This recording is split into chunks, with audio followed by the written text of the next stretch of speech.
अस्सलाम वालेकुम ख़वातीन व हज़रात, पेश खदमत है हस्बे हाल। मैं हूँ आपका मेज़बान फ़रीद रईस। नाज़रीन, आज शो के आगाज़ में आपको लिए चलते हैं फिल्म स्टूडियोज़। बस पक्का फैसला कर लिए फरीद साहब, अब फिल्म प्रोडक्शन बंद, यहाँ चीनी स्टॉक करूंगा। अंसारी साहब, आप जैसे पुराने लोग भी अगर चले गए तो जो रही सही प्रोडक्शन हो रही है फिल्म की वो भी खत्म हो जाएगी। क्या कर रहे हैं आप? जी बाबू जी, यहाँ बदनीते लोग हैं सारे, इक्का दुक्का लोग होंगे शरीफ, बकाया लोग तो यहाँ तमाश भी नहीं करने आते हैं। ओ यार, तो आप उन इक्का दुक्का लोगों में ही शामिल रहे ना। नहीं जी, बहुत बर्दाश्त कर लिया, अब चीनी से पैसा कमाऊंगा। हाय हाय हाय हाय हाय, वाह वाह वाह वाह, चीनी से ही पैसे कमाऊंगा। ਇਹਦਾ ਮਤਲਬ ਹੈ ਕਿ ਅਗਲੀ ਫਿਲਮ ਚੀਨੀ ਜ਼ੁਬਾਨ 'ਚ ਬਣ ਰਹੀ ਹੈ। ਪੌਆ ਪੌਆ ਆਉ ਆਉ ਆਉ ਪੌਆ ਉਹ ਕਿਹੜੀ ਅਗਲੀ ਫਿਲਮ ਚੀਤੇ, ਕੋਈ ਇੱਕ ਬਣੀ ਹੋਏਗੀ ਤੇ ਅਗਲੀ ਬਣੇਗੀ ਨਾ। ਪੌਆ ਪੌਆ ਚੌਆ ਪੌਆ। चीता जी, ਤੁਸੀਂ ਕਿਸੇ ਕੋਲੋਂ ਦਮ ਕਰਾਓ, ਤੁਹਾਨੂੰ ਸਾਇਆ ਹੋ ਗਿਆ ਹੈ। बात आपकी बिल्कुल ठीक है अंसारी साहब। हमारी फिल्म इंडस्ट्री का उस हाउसिंग सोसाइटी वाला साहब है जिसके पास फाइलें फाइलें होती हैं, प्लाट तो होते ही नहीं। ਚੀਤਾ ਜੀ, ਪਲਾਟ ਸਾਡੇ ਡਾਇਰੈਕਟਰ ਦੇ ਕੋਲ ਬੜੇ ਨੇ ਕਹਾਣੀਆਂ ਸੁਣਾਉਣ ਵਾਸਤੇ, ਉਹ ਕਹਾਣੀਆਂ ਸੁਣਾਉਂਦੇ ਨੇ, ਲਿਖਦੇ ਕੋਈ ਨਹੀਂ। ਕਹਾਣੀਆਂ ਤੇ ਐਸੀਆਂ ਐਸੀਆਂ ਸੁਣਾਉਂਦੇ ਨੇ ਹੀਰਾ ਜੀ ਰੋਜ਼। ਹਾਲੀ ਕੱਲ ਸੁਣਾਉਂਦੇ ਸਨ ਕਿ ਸਾਡਾ ਬਿਜਲੀ ਦਾ ਮੀਟਰ ਕੱਟਿਆ ਗਿਆ, 27,000 रुपया ਦਿਓ ਸਾਨੂੰ। ओ अंसारी साहब, अगर आपको कोई फिल्म की कहानी पसंद आ जाती है तो उसे लॉक करें और फिल्म शुरू करें। ਉਹ ਜੀ ਕਈ ਵਾਰੀ ਸ਼ੁਰੂ ਕਰਾਈ ਹੈ ਫਿਲਮ ਪੂਰੀ ਨਹੀਂ ਹੋਈ, ਮੇਰੇ ਘਰ ਦੀਆਂ ਪਰਾਤਾਂ ਵਿਕ ਗਈਆਂ ਨੇ। ਨਾ ਮੈਂ ਚਾਂਦੀ ਦੀ, ਨਾ ਸੋਨੇ ਦੀ, ਨਾ ਪਿੱਤਲ ਭਰੀ ਪਰਾਤ, ਮੈਨੂੰ ਧਰਤੀ ਕਲੀ ਕਰਾ ਦੇ, ਨੱਚਾਂ ਮੈਂ ਸਾਰੀ ਰਾਤ। ਇਹ ਸਾਡੇ ਸਾਰਿਆਂ ਚੋਂ ਮਿੱਠੂ ਜੀ ਸਹੀ ਰਹਿੰਦੇ ਨੇ। ਫਿਲਮ ਬਣੇ ਨਾ ਬਣੇ, ਸੜਕਾਂ ਤੇ ਬਾਜ਼ਾਰਾਂ 'ਚ ਨੱਚ ਨੁੱਚ ਕੇ ਆਪਣਾ ਦਿਲ ਲਾਈ ਰੱਖਦੇ ਆ। ਅਸੀਂ ਹੁਣ ਫਾਈਟ ਕਰਾਂਗੇ ਬਾਜ਼ਾਰ 'ਚ ਤੇ ਸਾਡੇ ਤੇ ਪਰਚਾ ਹੀ ਹੋਣਾ। ਢੋਲਣਾ ਜ਼ਰਾ ਮੁਖੜੇ। ਓਏ ਭੈਣ ਮੇਰੇ, ਆ ਉਧਰ ਜਾ ਕੇ ਪਾਓ, ਮੈਂ ਪਹਿਲੇ ਹੀ ਅੱਕਿਆ ਬੈਠਾ। ਆਏ ਕਰੋ ਭਾਬੀ ਕੋਲੋਂ ਬਿਸਤੀ ਕਰਾ ਕੇ ਇੱਥੇ ਆ ਜਾਂਦੇ ਨੇ, ਤੇ ਇੱਥੇ ਆ ਕੇ ਕੁੜੀਆਂ ਚਿੜੀਆਂ ਦੀ ਵੀ ਬਿਸਤੀ। ਵਾਹ ਵਾਹ, ਜੇ ਤੁਸੀਂ ਚਿੜੀ ਹੋ ਤਾਂ ਫਿਰ ਸਾਨੂੰ ਕਾਂ ਹੀ ਸਮਝੋ। ਵਾਹ ਵਾਹ ਵਾਹ ਵਾਹ, ਉੱਡ ਕੋਠੇ ਉੱਤੋਂ ਕਾਵਾਂ ਵੇ, ਤੂੰ ਉੱਡੇ ਤੇ ਮੈਂ ਫਿਲਮ ਬਣਾਵਾਂ ਵੇ। अस्सलामुअलैकुम सर। वालेकुम सलाम जी बेटा जी, रब खैर कर देगा इंशाअल्लाह। ਲਓ ਤੁਹਾਨੂੰ ਇੱਕ ਖੁਸ਼ਖਬਰੀ ਅੱਜ ਸੁਣਾਣੀ ਸੀ। अब बस कर भाई, तेरी खैर होवे, मेरा एडवांस मोड़ दे, मेरे लिए यही खुशखबरी बड़ी है। ਐਡਵਾਂਸ ਤੂੰ ਮੈਨੂੰ ਕਿਹੜਾ ਫੜਾ ਬੈਠਾ? 2,500 ਰੁਪਇਆ ਤੂੰ ਛੀਕੇ ਘੋੜਿਆਂ ਵਾਲੇ ਨੂੰ ਦਿੱਤਾ ਹੈ। ਉਹ ਵੀ ਮੇਰਾ ਖਿਆਲ ਹੈ ਉਹਨੇ ਹੁਣ ਤੱਕ ਘੋੜਿਆਂ ਨੂੰ ਦਾਣਾ ਖਵਾ ਛੱਡਿਆ ਹੋਣਾ। ਮੇਰਾ ਮਤਲਬ ਇਹ, ਅਗਰ ਫਿਲਮ ਲੇਟ ਹੋ ਜਾਏ ਤੇ ਘੋੜਿਆਂ ਨੇ ਕਿਹੜਾ ਰੋਜ਼ਾ ਰੱਖ ਲੈਣਾ ਹੁੰਦਾ ਹੈ? ਉਹਨਾਂ ਤੇ ਦਾਣਾ ਖਾਣਾ ਹੀ ਖਾਣਾ ਆਪਣੀ ਰੂਟੀਨ 'ਚ। ਦੇਖੋ ਨਾ ਭਾਈ ਜੀ, ਗੱਲ ਇਹ ਵੇ ਕਿ ਘੋੜਾ ਜਿਹੜਾ ਉਹ ਤੇ ਜਾਨਵਰ ਹੈ। ਤੁਹਾਡੇ ਵੱਲ ਬਲਕਿ ਛੀਕੇ ਦੇ ਮੇਰਾ ਖਿਆਲ ਹੈ 18,000 ਰੁਪਇਆ ਬਣੇ ਹੈ। ਉਹਨੂੰ ਦੇ ਕੇ ਜਾਣਾ, ਉਹ ਬਦਮਾਸ਼ ਲੈ ਕੇ ਬਾਹਰ ਬੂਹੇ ਅੱਗੇ ਖਲੋਤਾ ਅੱਜ। ਉਹ ਮੈਨੂੰ ਘੋੜੇ ਦਾ ਹਿਸਾਬ ਦੱਸੀ ਜਾ ਰਹੇ ਹੋ, ਮੈਂ ਜਿਹੜੇ ਤੁਹਾਡੇ ਘਰ 50,000 ਦਾ ਰਾਸ਼ਨ ਸੁਟਵਾਇਆ ਉਹਦਾ ਕੀ ਬਣੇਗਾ? ਓਏ ਆਹੋ ਤੇ ਅੰਸਾਰੀ ਸਾਹਿਬ, ਰਾਸ਼ਨ ਜਿਹੜਾ 50,000 ਦਾ ਸੁਟਾਇਆ ਕੋ ਮੇਰੇ ਲਈ ਤੇ ਨਹੀਂ ਨਾ ਸੁਟਾਇਆ। क्या मतलब? ਉਹ ਜੀ ਅੰਸਾਰੀ ਸਾਹਿਬ ਨੇ ਕਿਹਾ ਭਰਜਾਈ ਤੇਰੀ ਬਿਮਾਰ ਹੈ, ਹਸਪਤਾਲ ਐਡਮਿਟ ਤੇ ਮੈਂ ਰੋਟੀ ਤੁਹਾਡੇ ਵੱਲੋਂ ਹੀ ਖਾਵਾਂ ਕਰਾਂਗਾ। अच्छा, ਮੈਂ ਕਿਹਾ ਬਿਸਮਿਲ੍ਲਾ, 50,000 ਦਾ ਆਟਾ ਸੁਟਾ ਦਿਓ, ਭਰਜਾਈ ਤੁਹਾਡੀ ਤੁਹਾਨੂੰ ਰੋਟੀ ਖਵਾ ਛੱਡੇ ਕਰੇ। वैसे माफ कीजिएगा हीरा जी, आपकी इन्हीं हरकतों की वजह से ना अंसारी का दिल उचाट हो गया है। अभी आपके आने से पहले वो यही कह रहा था, मैंने फिल्म नहीं बनानी है, बंद कर देना है स्टूडियो, चीनी का गोदाम खोल लेना है। ਉਹ ਜੀ ਮੈਂ ਆਪ ਇੱਥੇ ਆਉਣ ਤੋਂ ਪਹਿਲੇ ਬਾਹਰ ਇਹੋ ਹੀ ਗੱਲ ਕਰਨ ਡਿਆ ਸੀ ਕਿ ਬੰਦ ਕਰਤੀ ਮੈਂ ਫਿਲਮ। अरे यार, आप तो आर्टिस्ट आदमी हैं, फिर क्या करेंगे? ਕਾਰਟੂਨ ਸੀਰੀਅਲ ਬਣਾਉਣ ਲੱਗਾ ਫਰੀਦ ਸਾਹਿਬ।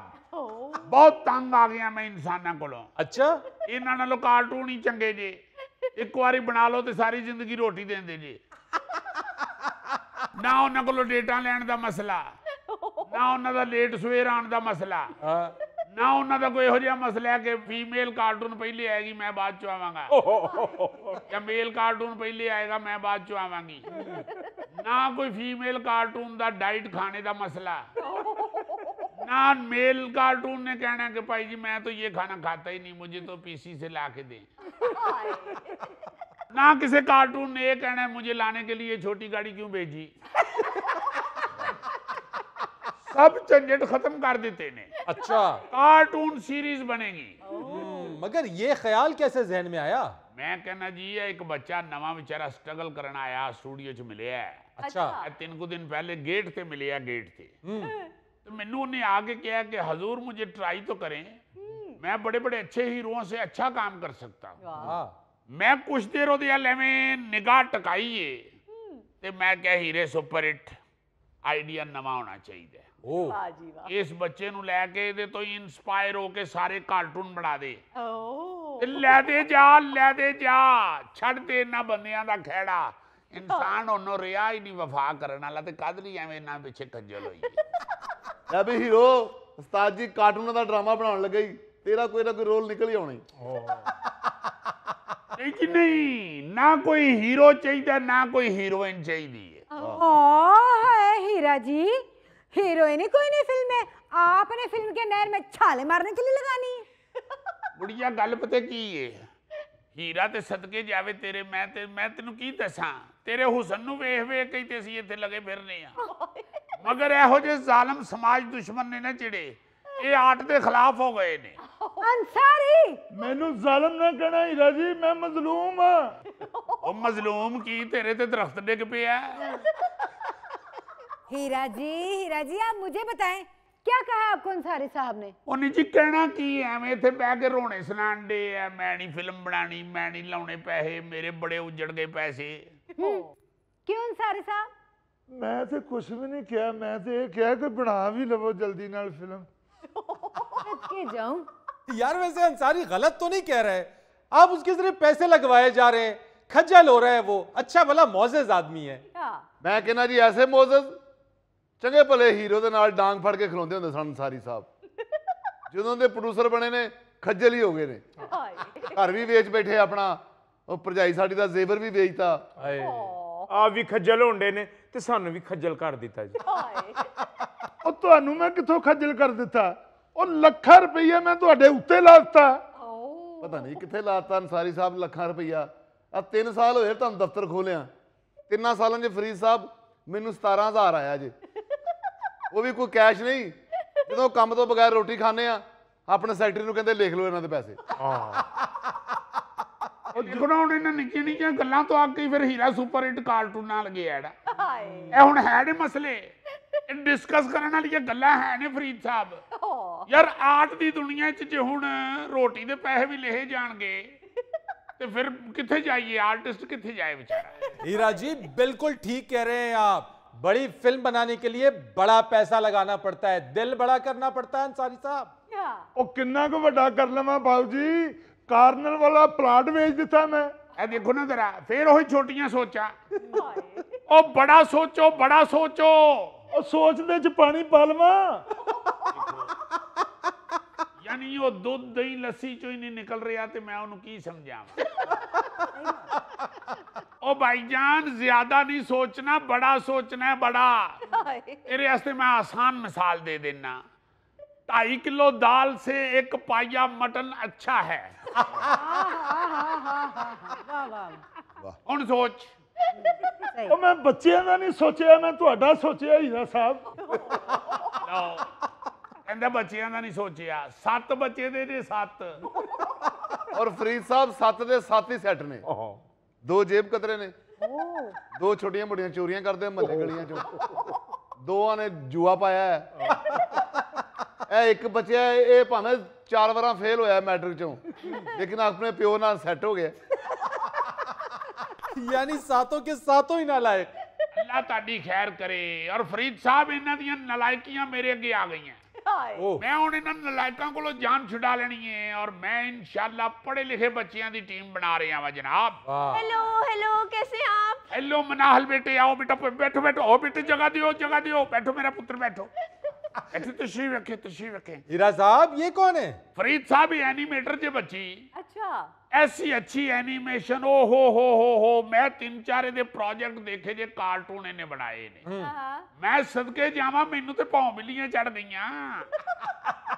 ਇਹ ਪੁੱਤਰ ਕਲੋਜ਼ ਕਰਕੇ ਮੇਰੀਆਂ ਭੌਂ ਬਿੱਲੀਆਂ ਵਹਾਓ। मगर यार हीरा साहब ये अंसारी साहब का क्या होगा? छुट्टी। हीरा साहब मैं छुट्टी। हीरा जी फायर ते कितने ना कितने चाहिए। छुट्टी। तो हीरा साहब मैं छुट्टी मगर बैठो। सॉरी सर, आप प्लीज मेरे साथ जरा डिस्कस कर ले, मेरे पास टाइम नहीं है। क्यों जी? ऐसे इंटेलिजेंट बच्चे, टाइम नहीं है। मैं दफ्तर गया, मैं जाके सलाम किया, उन्हें अपनी सेक्रेटरी के वालेकुम सलाम कह दो। तो हीरा साहब आप वाकई कार्टून फिल्म्स की तरफ जा रहे हैं? और सर जी सारियां मुसीबतां तो जान छुट जाएगी। मैं बच्ची को गया जो ये ऑफिस, मैं कहा बेटे मुझे जरा कोई एग्जाम्पल दिखाओ। इस बच्ची ने अपनी एक बनाई फिल्म मैंने दिखाई है, चचा डोंकी। अच्छा यकीन करो ऐसी सॉलिड स्टोरी सी चचा डोंकी दी, मैनू डोंकी अच्छा लगन लग पिया। ओ हीरा जी इन्हां बच्चों ने हुण बनाई है डोंकी चाचा। 55 साल पहले फिल्म स्टार रंगीला साहब ने इंसान और गधा बनाई सी। बेटा रंगीला साहब वड्डी दुनिया सन, वो इंसान भी सांभ लेंदे सन ते डोंकी नूं भी काबू कर लेंदे सन। मेरे को तो नहीं जे सांभे जांदे हुण इंसान। हर बच्चा लेट आंदा है सेट ते, हर टेक्नीशियन लेट आंदा जी, हर प्रोड्यूसर आके बहस करदा कि केड़ी हीरोइन पानी है ते केड़ी नहीं पानी। ओ भाई तुसी डायरेक्टर नूं काम ही नहीं ओदा करन दे रहे, ते डायरेक्टर ते फिर जाएगा ना कार्टून मूवी अल। चलो फिर हीरा जी सानू कार्टून फिल्म च पाओ, असीं तुहाडे नाल खज्जल हो के कार्टून ही बन गए जी। चलो बेटी मेरे बेटे को तो डाल लो, आपका एनिमेशन का टाइम बचेगा। ओह हीरा सर, आप इसके मुतालिक कह रहे थे कि मैं तुम्हें अपनी इंस्पिरेशन दिखाऊंगा। नहीं बेटा ये नहीं, मैं जेड़ा बच्चा तानू दिखाना है ना, जेड़ी मेरी इंस्पायरेशन है वो तो तुसी देखोगे तो तानू मजा आ जाएगा। उन्हें तो स्क्रीन ते आना ही है, तो बच्चियां ने खुश हो जाना है। तो कहाँ है वो आपके इंस्पिरेशन? बेटे मैं अभी बुलाता हूँ उस बच्चे को, आप देखेंगी आप हैरान हो जाएंगी। चौकस बेटे, चौकस। एक ते ना इहदा चौकस है और 24 घंटे सोता रहिंदा है। चौकस बेटे या अपना नाम बदलो या चौकस हो जाओ। बेटा जरा प्रिंस को अंदर भेजो, प्रिंस को भेजो मेरा बेटा। बेटे आप हैरान हो जाएंगी इस बच्चे को, प्रिंस को देख के। मैंने उसे काफी दिन देखा है।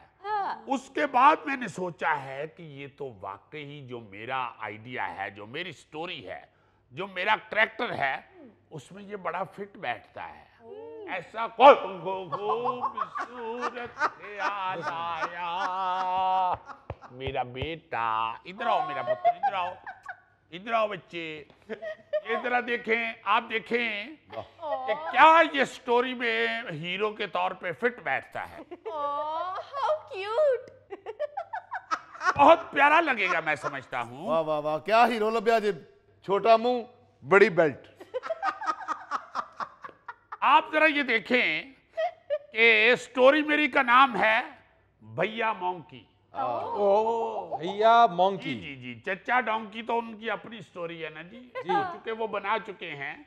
मैंने जहन में जो स्टोरी बनाई है उसका नाम है भैया मोंकी। वाह। अब जो बच्चे हैं ना जी, वो इस तरह की चीज से बहुत ज्यादा इंस्पायर होते हैं, बड़ा लव करते हैं। अच्छा जब आपको और उनको जानवर की दोस्ती के साथ अटैच करें तो बच्चे जानवर से दोस्ती करना चाहते हैं जी। ये मैं मुतासर हुआ हूँ इस बच्ची की चचा डोंकी स्टोरी देख के। मैंने सोचा कि क्यों ना भैया मोंकी बनाया जाए। What idea, what idea. Sir, इनको मेरे साथ पूरा हफ्ता बैठना पड़ेगा, क्या इनके पास टाइम होगा? ओ जी ਇਹਦੇ ਕੋਲ ਟਾਈਮ ਹੀ ਟਾਈਮ ਹੈ, ਇਹਨੇ ਕਿਹੜਾ ਜਿਮ ਜਾਣਾ ਹੁੰਦਾ ਹੈ ਜਾਂ ਸਕਵਾਸ਼ ਖੇਡਦੀ ਹੁੰਦੀ। ਇਹ ਤੇ ਇਹਨਾਂ ਵੇਲਾ ਕੱਲਾ ਬਹਿ ਕੇ ਵਿਚਾਰਾ ਅੱਕ ਜਾਂਦਾ ਹੈ, ਅਖੀਰ ਫਿਰ ਦਿਲ ਲਾਉਣ ਵਾਸਤੇ ਉੱਡ ਕੇ ਤਾਰ ਤੇ ਬਹਿ ਜਾਂਦਾ। ਇਹ ਜ਼ਿਆਦਤੀ ਹੈ ਹੀਰਾ ਸਾਹਿਬ, ਜ਼ਿੰਦਗੀ ਅਸੀਂ ਤੁਹਾਡੇ ਪਿੱਛੇ ਰੋਲ ਦਿੱਤੀ ਹੈ, ਤੁਸੀਂ ਹੁਣ ਕਾਰਟੂਨਾਂ ਦੀਆਂ ਫਿਲਮਾਂ ਬਣਾਉਣ ਲੱਗੇ ਹੋ। अंसारी साहब आप लोगों की हरकतों की वजह से ही फिल्म मेकर भागे इंडस्ट्री से। नाज़रीन यहाँ लेते एक छोटी सी ब्रेक। इतने बड़े जीवन सागर में तूने पाकिस्तान दिया, होला होला। अच्छा अलन फकीर हैं।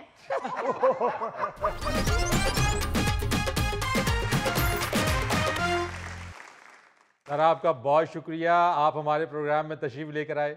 ओ भाई शुक्रिया तो आपका, आपने मुझे बुलाया है। सर ये कौन है? चलो तुम्हें नहीं पता ये कौन है? सॉरी सर, मैं माफी चाहती हूँ लेकिन मुझे वाकई में नहीं पता कि ये कौन है। इतनी मशहूर शख्सियत हैं, तुम्हें इनका नहीं पता? तुम खुद बूझो ये कौन है। सर मैं आपको बताता हूँ। नहीं नहीं शाह जी, आप बिल्कुल भी नहीं बताएंगे, ये खुद बताएगी कि आप कौन है। सर किस इलाके से हैं? बेटा मैं तुमको हिंट दे देता हूँ। इतने बड़े जीवन सागर में तूने पाकिस्तान दिया, होला होला। अच्छा अलन फकीर हैं। इरब कुछ खुदा का खौफ खाओ, वो हिंट दे रहे हैं कि वो सिंध से हैं। भाई सियासतदान है वो। ये भुट्टो। अच्छा भुट्टो साहब हैं। मीरब ओ भाई बाबा बस, ये कसौटी बंद करो। मेरा नाम खुर्शीद शाह है बेटा। ओ सॉरी सर, वो असल में मैंने आपको पहली दफा देखा है ना। ए बेटा जितनी तुम बेवकूफ हो, तुम 8वीं मर्तबा देख के भी कोई और नाम लोगी। ये बच्ची क्या नई आई है?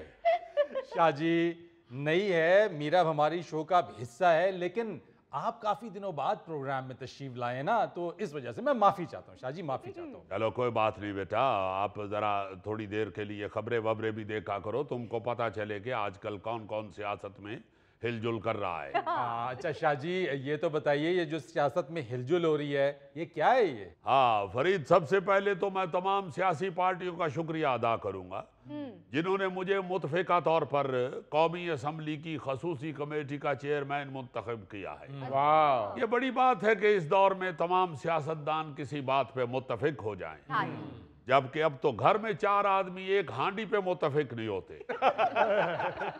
मोहल्ले में 6 लोग एक स्पीड ब्रेकर पे मुत्तफिक नहीं होते, बल्कि 8 दोस्त अगर टूर पे जाएं तो वो एक मुकाम के लिए मुत्तफिक नहीं होते।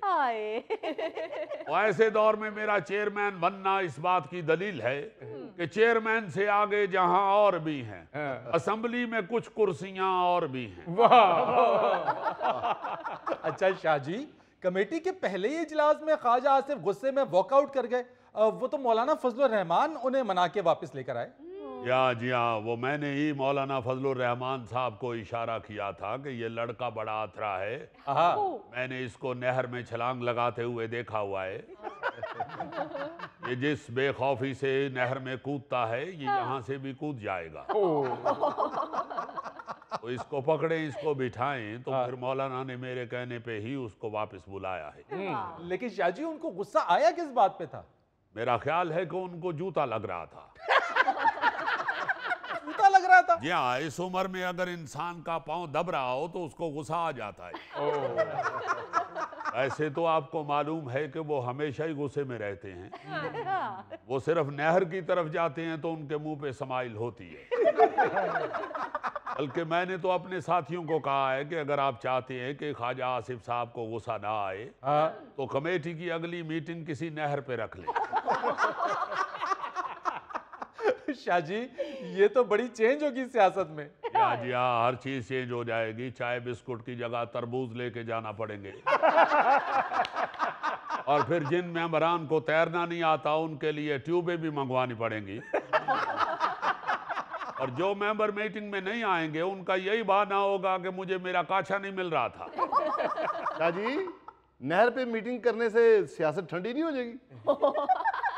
आप फिक्र नहीं करो, जितनी सियासी पार्टियां इस वक्त तपी हुई हैं सियासत को ठंडा नहीं होने देती। अच्छा शाह जी ये बताइए कि ये कमेटी खेलते रहेंगे या अवाम के मसाइल पर भी कोई तवज्जो देंगे आप? वो बाबा, अवाम की खिदमत तो हमारा नस्बुल ऐन है। आवाम के लिए तो हमारे दरवाजे हर वक्त और हर तरफ से खुले रहते हैं। बेशक उधर से आके इधर निकल जाओ, बेशक इधर से आके इधर निकल जाओ, बेशक उधर से आके इधर निकल जाओ, बेशक इधर से आके उधर निकल जाओ। इसका मतलब है शाह जी आपने अवामी खिदमत के लिए ग्राउंड में चारपाई बिछाई हुई है। भाई ये अवामी खिदमत करनी है, ग्राउंड में चारपाई बिछा के बकरे नहीं बेचने। मैं मिसाल के तौर पे कह रहा हूं कि आवाम के लिए तो हमारे दरवाजे हर वक्त और हर तरफ से खुले रहते हैं। अच्छा शाह जी, सुना है आपकी तबीयत नासाज है और आप जल्द इलाज के लिए बैरून मुल्क जा रहे हैं। देखो, मैं तो सादा सा आदमी हूं, मैं तो अपने मुल्क के अंदर ही इलाज करवाने पे यकीन रखता हूं। अच्छा। मगर वो डॉक्टर ने नुस्खे पे लिख दिया है 15 दिन सुबह दोपहर शाम लंदन की हवा और 15 दिन अमेरिका की आबो हवा, और साथ उसने लिख दिया है कि मिट्टी धूल और चिंची रक्षे की आवाज से परहेज करना है। अब हम पीपल्स पार्टी वाले तो गरीब से प्यार करने वाले लोग हैं। भाई किस लिए अपने इलाज मुआवजे के लिए गरीब आदमी का चिंची रक्षा बंद करके उसके रोटी रोजी पे लात मार दूं? वो चलाए अपना काम करे। ठीक है, डॉक्टर ने अगर परहेज बताया है तो खुद ऐसी जगह चले जाते हैं जहां चिंची नहीं चलता। भुट्टो। वैसे शाह जी, इतना अरसा आपकी हुकूमत रही, आप विफाक में भी रहे, सूबे में तो अब भी आपकी हुकूमत है। अगर आप लोगों ने इतना अच्छा एनवायरनमेंट दिया होता, दरख्त लगाए होते, माहौल को बेहतर किया होता, तो आज आपको डॉक्टर लिख के ना देता 15 दिन लंदन की हवा, 15 दिन अमेरिका की हवा। भाई देखे, हम तो अब भी चाहते हैं, मैंने तो अब भी कहा है कि कोई बंदा अगर दरख्त काटे तो उसको सजा मिलनी चाहिए, दरख्त काटने पे पाबंदी होनी चाहिए। ये इसीलिए कहा है कि डॉक्टर ने जब लिख के दिया तो मैंने सोचा अगर मेरे लिए आबो हवा अच्छी जरूरी है तो सारे पाकिस्तान के लिए अच्छी आबो हवा होनी चाहिए। मैंने तो ये कहा है कि कानून बनाए कि जो दरख्त काटे उसको 6 महीने के लिए अंदर दे दे। दरख्त काटने पे पाबंदी होनी चाहिए, बेशक किसी के घर में भी लगाओ। शाह जी, ये तो हर तरक्की याफ्ता मुल्क में कानून है, दरख्त काटने की किसी को जुर्रत नहीं है। यहाँ ऐसा कानून क्यों नहीं बना? असल में बात ये है, ये जो तावीज धागे करने वाले मलंग होते हैं ना, इन्होंने आज तक यहाँ पे ये कानून नहीं बनाने दिया। ये लोग जब दरख्त काटते हैं तो दरख्त के ऊपर जो जिन्नात का डेरा होता है वो जब बेघर हो जाते हैं तो वो फिर गुस्से में किसी ना किसी इंसान को चमड़ जाते हैं। तो जब किसी को चमड़ जाते हैं तो वो फिर बाबे के पास जाता है, बाबे के पैसे बनते हैं। ये बाबों ने अपने मुरीद छोड़े हुए हैं, वो ये दरख्त काटते हैं ताकि उनका कारोबार चलता रहे। जी जी, बाबे ने बड़ी आदत चुकी हुई है। एक साढ़े प्रोग्राम जी भी बाबा आंदा थल्ले थल्ले थल्ले। हाजी वो बाबे ने तो गिरफ्तार कराओगे थे। वो बाबा तो पहले ही कह रहा है थले थले थले। वो तो दरख्त पे चढ़ ही नहीं रहा। उस बेचारे को किस लिए अंदर करवा रहे हैं? वो तो कह रहा है कि दरख्त दे थले थले थले। तो दरख्त होता ही इसलिए है कि उसके थले बैठा जाए। अच्छा शाह जी, सुना है कि पीपल्स पार्टी सिंध में मुफ्त सोलर तकसीम कर रही है। अच्छा। या बल्कि हम तो इससे भी एक कदम आगे जाना चाहते हैं। वाह। हम तो अपनी आवाम को सस्ती बिजली फराहम करना चाहते हैं। बल्कि हमारा तो प्लान है कि हम सस्ती बिजली Switzerland, France, Hindustan, Afghanistan, Iran, Dubai, Saudi Arab को भी तकसीम करें। बल्कि उस वक्त तक तकसीम करते रहें जब तक हमारी टांग को कोई झंझोड़ के कहे ना कि उठ जाओ, अब सुबह दफ्तर भी जाना है। अजी प्लान तो अच्छा है, लेकिन ये मुल्क हमारी बिजली ले लेंगे? हमारी तो हर चीज में मिलावट होती है। ओ भाई, मिलावट वाली बिजली ज्यादा महंगी बिकती है। क्योंकि बिजली में अगर मिलावट हो तो करंट जोर से नहीं लगता। नाज़रीन, या लेते एक छोटी सी ब्रेक। मैं तो अपील करूंगा अपने वजीर आजम साहब शहबाज शरीफ साहब से कि यहाँ पे भी गधा कहने पे कम से कम 1000 रुपया जुर्माना किया जाए।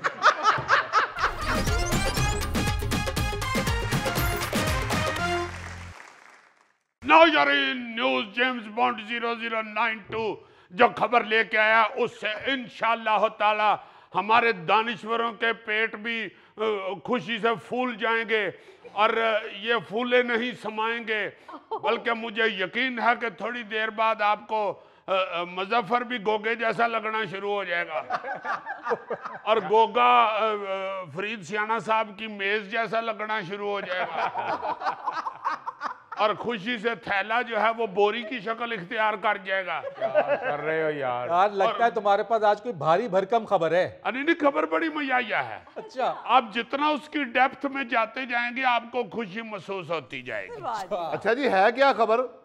खबर है जी, मुत्तहिदा अरब अमारात में एक शख्स को गधा कहने पर अदालत ने 2 अफराद पर 1000 दरम जुर्माना आयद कर दिया। वाह वाह वाह वाह। क्यों जी, निकले है ना सारे दे मुंह चो वाह वाह वाह। मैं तो यही सोच के फूला नहीं समा रहा हूं कि अगर ये वाला कानून फ्लाइट की टिकट लेके 2 घंटे बाद इधर अपड़ जाए, हाय हाय हाय, तो मैं कहता हूं हर पाकिस्तानी 2-2, 3-3 लाख जुर्माने के थले आया हो। क्योंकि गधा तो अब बिल्कुल मामूली बात लगती है ना। जितनी जितनी वड्डी यहाँ पे एक दूसरे को गाली दी जा रही है, उसके सामने गधा तो ऐसे ही है जैसे आटे में लिमक या ऊंट के मुंह में जीरा। जेड़ी मिसाल तक तेरा हाथ नहीं पहुंचता तू वो क्यों देना है? तू ये कह सकना है कि ऊंट के खुर में जीरा, मुंह में जीरा तेनू किथों नजर आना? क्या कानून है यार, वाह वाह वाह। गधा कहने पे 1000 दिरहम जुर्माना।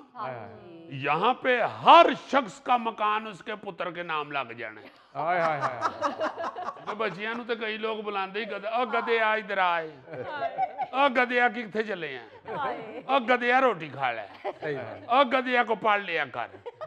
रात नूं जिन्ने गधे बन जाने ना, महीने बाद बच्चे ने कहना अबू मकान मेरे नाल लवा दियो। अजीजी भाईजान, अगर ये कानून इधर आ जाए तो मैं तो अरबपति हो जाऊंगा, क्योंकि मुझे तो हर आदमी गधा कहता है। यार मुझे तुम्हें ना गधा कहने पे कोई गुस्सा नहीं है, बुरा नहीं लगा। मुझे ये बुरा लग रहा है कि तुम अरबपति होकर कितने बुरे लगोगे। अच्छा, इसने होना भी नहीं अरबपति, क्योंकि गधा कहने पे जुर्माना है, खोता कहते नहीं। तुम्हें गधा क्यों कोई कहे? गधा कहते हैं डिसेंट बंदे, तुम उनमें फिरते ही नहीं हो। तू जिन्ना मातड़ा च फिरना उसे कहते खोतिया घर आ जाए। बिल्कुल गोगे, तुम तो खोता हो, बल्कि वो खोता जेड़ा कहते ओ खोता खूज ही सुटता ही। चलो, एक ही ऑप्शन मिला था अमीर होने का, वो भी मिस हो गया। यानी अच्छे तरीके से नहीं अमीर होना, रोल शोल के खजल हो गई होना है। मैं तो ये सोच रहा हूँ ये कानून दुबई वालों का है, इधर का तो है नहीं। ये गोगे जैसे कई लोगों ने उधर जाके मांगना शुरू कर देना है। ये है कोई जो अल्लाह के नाम पे मुझे गधा कहे? ये सखिया 10-12 बारी गधा कह जा, तेरा की जाना है। ये बच्चे आलियो, मेरे निके निके बच्चे ने मैनू गधा कह दियो। और कम से कम 10 बार कहो ताकि मेरे 10,000 दरम बन जाए। मैंने वापस पाकिस्तान जाना है। मुश्किल है गोगे तो नैनक्स नहीं अमीर वाले। नहीं, आपके चेहरे पे तो नेशनल बैंक लिखा हुआ है। मैं तो ये भी सोच रहा हूँ कि अगर इधर ये कानून लागू हो गया तो बहुत से हमारे टॉक शोज में बड़ा जुर्माना बन जाया कर। क्योंकि जिस किस्म के गर्म तबीयत के हमारे अब टॉक शो होते हैं, और जैसा जैसा वहां पे सियासतदान बैठ के एक दूसरे को कोस रहा होता है, बड़े जुर्माने बनन। मैं तो अपील करूंगा अपने वजीर आजम साहब शहबाज शरीफ साहब से कि यहाँ पे भी गधा कहने पे कम से कम 1000 रुपया जुर्माना किया जाए। ओ यार, सिर्फ 1000 रुपया? ओ यार चुप रहो तुम, जिन्नी बारी मैंने लोगों ने कहना है मेरा 10-20 हज़ार बन ही जाना। वाह वाह। अजीजी इत्थे कानून आ भी गया तो लोगों ने अपने काम काज छड़ के अदालतां नूं रुख कर लेना। एवें कई जणा इन्हें मैनू खोता कहा, इन्हें मैनू कहा तू दलतियां मारना है। नहीं तो फिर अगो जो अदालती सिस्टम है उसमें फिर ये साबित करते हुए कि इसने वाकई खोता कहा है, बंदे ने खुद खोता बन जाना है। ये भी तो एक स्यापा है ना। तो खोता कहने ते 1000 रुपया मिलना है ते 10,000 वकील ने लै जाना है, 9,000 खोते दा तुहानू पल्लेओं पै जाना है। बाद जो जिदे ते तुसी केस करना ना उन्हें बरामदे दे विचों निकल के कहन दिया होना है, ओ खोते ओए खोते 1000 लैन आया है, 9 पल्लेओं दे चले हैं। और फिर जितने जितने लंबे यहाँ पे केस चलते हैं पता चल रहा भाई जी वो खोते का केस नहीं जड़ा हुण ओदियां तरीखां ते खोते का पुत्र जा रहा है। ये कानून इधर नहीं आना, ये चीजें डिसेंट लोग सोचते हैं भाई। ऐसे ईमान से मैं भी उस वक्त का ये सोच रहा हूँ क्या खूबसूरत बात है। ओए ओए इतना अच्छा फैसला दिया अदालत। क्या बात, मतलब आप अगर इन छोटी छोटी चीजों को पकड़ना शुरू हो जाएं, रोकना शुरू हो जाएं, तो फिर बड़ी बात तक बंदा नहीं पहुंचता। सही बात है, बिल्कुल। हमारे यहाँ बहुत सारी ऐसी चीजें हैं जो ऐसे हमारे सामने ही शुरू हुई थी और मासूम सी शुरू हुई थी और अब वो चुड़ैलों की, डायनों की शक्लें इख्तियार कर चुके हैं। बहुत सी ऐसी चीजें कि शर्मिंदगी होती है अब उनको देख के कि यार ये हम एक दूसरे को क्या कहना शुरू हो गए हैं। किस तरह गाली गलोच, किस तरह बदतमीजियां, किस तरह माओ बहनों की इज्जतों को हम पामाल कर रहे हैं। सही बात है। मतलब आप सोशल मीडिया अपना देख लें और अगर शुरू में ही इसे रोक लिया जाता तो ये इतना शोर ना मचता। सही बात। अब जरा सा ये नेटवर्क को थोड़ा सा वो हलाते जुलाते हैं अगर गवर्नमेंट, तो लोग गाली गलोच पे उतराते हैं और बाकायदा मायूसी सी शुरू हो जाती है, बिल्कुल जैसे जिंदगी खत्म होने वाली हो गई है। सही। क्योंकि अब तो खून में घुस गया है ये जो सोशल मीडिया, अब तो ये खून में शामिल हो गया। सही बात है। और ये अब जो इंटरनेट है इसके बगैर तो अब ऐसे लगता है कि हमें सांस ही नहीं आएगी। सही बात है। और कानून अब इस पे कुछ बनना नहीं है, ना ही इस पे अमल हो सकता है। और ये इसी तरह अब गाली गलोच जो है ये बढ़ता जाए। सही बात है, बिल्कुल ऐसी। नाज़रीन ये लेते एक छोटी सी ब्रेक। अब तो बच्चों को पता भी नहीं कि क्या रिश्ता है, कौन आया कौन गया है। हाँ, ये थैला मुझे बता रहा था कि इसका बेटा इसके घर आया तो इसका पोता इसको मामू कह रहा था।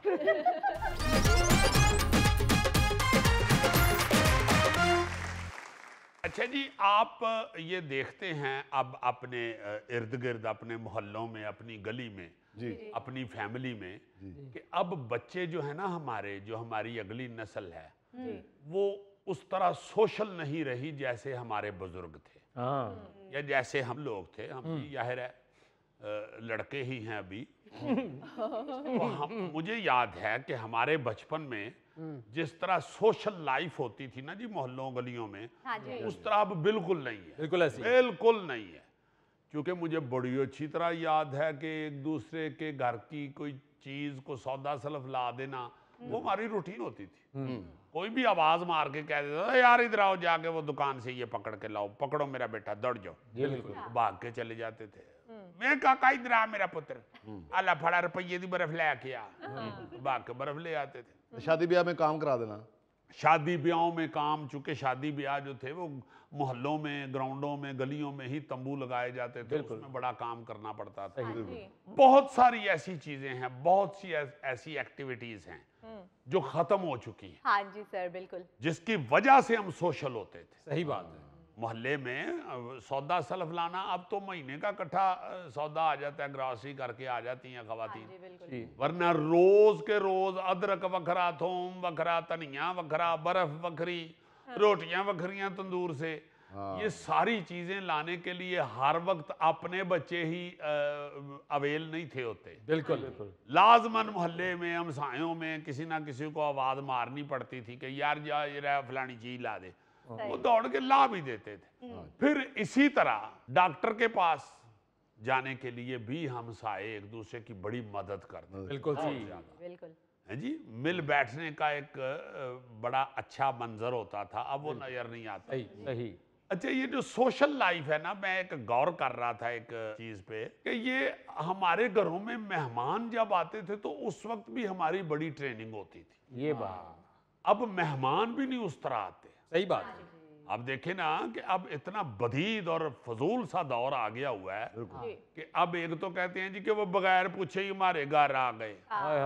ओए पहले कदों दरखास्त लिख के आते सन, जाने कोई मेहमान आ जाते थे और फिर सारे बड़ा खुश होते थे। ये बात अब तो मुंह इस तरह के हो जाते हैं, बल्कि रवैये इस तरह के हो चुके हुए हैं, ऐसे लगता है कि घर के दरवाजे के साथ ही लिखा हुआ है खतरा 440 वोल्ट, इधर बिल्कुल ना आना। सही बात है। वो हमारे रवैयों से ही लोगों को पता चल जाता है, तो वो फिर नहीं आते हो, कहते भाई मौज लैंड दियो। सही बात। वो खुश ही नहीं होते हमारे जाने पे, तो हम क्यों जाएं। हाँ जी। अच्छा, जो कहते हैं जी कि फोन करके आ जाएं, तो फोन करके अगर कोई कहता है कि यार आप घर ही हैं हमारे, ओहो यार अब तो निकलने ही लगे थे, आप कल परसों आ जाएगा। नहीं कल तो हाँ, कल तो हम इस्लामाबाद जा रहे हैं। अच्छा 3 दिन बाद लाजमन आ जाएं।